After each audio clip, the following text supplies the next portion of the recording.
2023-24 का हरियाणा का जो बजट है वो आज हमने पेश किया है।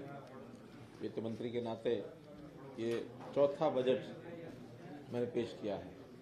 और एक प्रकार से अमृत काल जिसको हम कह रहे हैं कि शुरू हुआ तो उसका ये पहला बजट है। बहुत चीज़ें तो देश के प्रधानमंत्री जी ने अमृत काल के नाते जो एक विजन रखा है उस विजन के हिसाब से ही हमने भी अपना बजट बनाया है कि आज समाज को किन किन चीज़ों की आवश्यकता है, हमारा भावी जो चित्र है, हम अपने प्रदेश को, देश को कहाँ ले जाना चाहते हैं, तो उस नाते से शॉर्ट टर्म, लॉन्ग टर्म सब तरह की बातों को ध्यान में रख करके बजट किया है। इस बजट में 25 साल की जो बाद आने वाला जो समय 2047 15 अगस्त यानी जब अपने देश की आयु,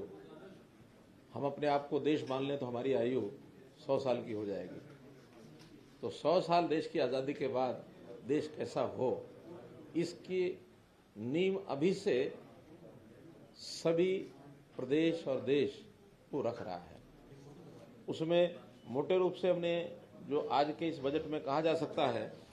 कि जो ज़रूरतमंद लोग हैं, चाहे वो गरीब है, फिर चाहे वो किसान है, युवा है, जिन जिन को लगता है कि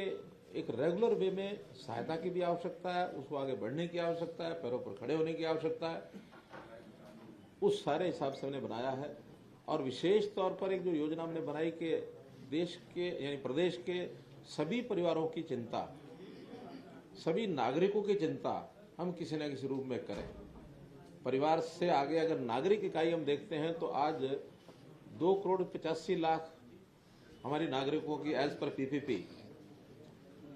थोड़े हजार ऊपर नीचे हो सकते हैं, लगभग इतनी हो गई है। और हर एक की एक एज होती है, उस एज के हिसाब से हमने 6 भागों में पूरे आबादी को बांटा है। 0 to 6 दायित्व दिया है WCD को, 6 to 18 दायित्व दिया है स्कूल एजुकेशन डिपार्टमेंट को, 18 to 25 दायित्व दिया है हायर एजुकेशन को, 25 to 40 दायित्व दिया है युवा और कौशल और यूथ एम्पावरमेंट को, और 40 से 60 ये हमने दिया राजस्व विभाग को, और 60 से ऊपर जो हमारा सेवा विभाग है, सोशल जस्टिस इसको पहले कहते थे, उसी के साथ और कुछ चीज़ें जोड़ करके तो सेवा विभाग का नाम है, तो 60 से ऊपर के सभी नागरिकों का दायित्व उनको दिया है। यानी अगर एक परिवार में 6 सदस्य अलग अलग आयु वर्ग के होंगे तो 6 के 6 विभाग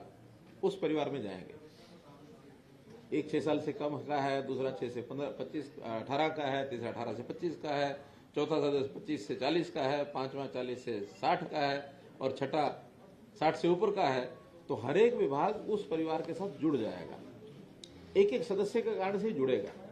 लेकिन ओवरऑल हर एक सदस्य की क्या आवश्यकता है, कैसा वो आगे बढ़ना चाहता है, चाहे उसकी आर्थिक कठिनाई है, उसकी रोजगार की कठिनाई है, उसकी पढ़ाई की कठिनाई है, उसकी कौशल की है, उसके स्वास्थ्य की है, उसके कर्जे की है, उसके रोजगार की है, आखिर चीजें तो यही है सब। तो इन सब चीजों के लिए माइन्यूट माइक्रो मैनेजमेंट ये करने की ओर आगे बढ़ रहे हैं, और ये सब संभव हुआ है परिवार पहचान पत्र जो हमारा एक प्रोजेक्ट है उसके कारण से। आपको पता है कि 3 साल से हम लगातार इस विषय पर काम कर रहे हैं, और संयोग ऐसा है कि जब कभी कोई चुनौती आती है तो उसको अवसर में बदल करके अगर काम करने का अवसर मिलता है तो वो कोविड है। कोविड वॉज ए चैलेंज, लेकिन उस समय में हमें भी अपने यहाँ ज़्यादा समय बैठ करके काम करने का मिल गया, तो हमने उस समय का उपयोग इस सिस्टम को लागू करने के लिए उसके ऊपर काम करना शुरू किया। हमने उसको अवसर में बदल लिया, और आज इस परिवार पहचान पत्र की यानी एक प्रकार से इसका अध्ययन, इसके ऊपर रिसर्च, इसकी डिमांड, इसको लागू करने की घोषणाएं बहुत प्रांत भी कर रहे हैं। विदेशों को लोग जब उनके सामने हम रखते हैं,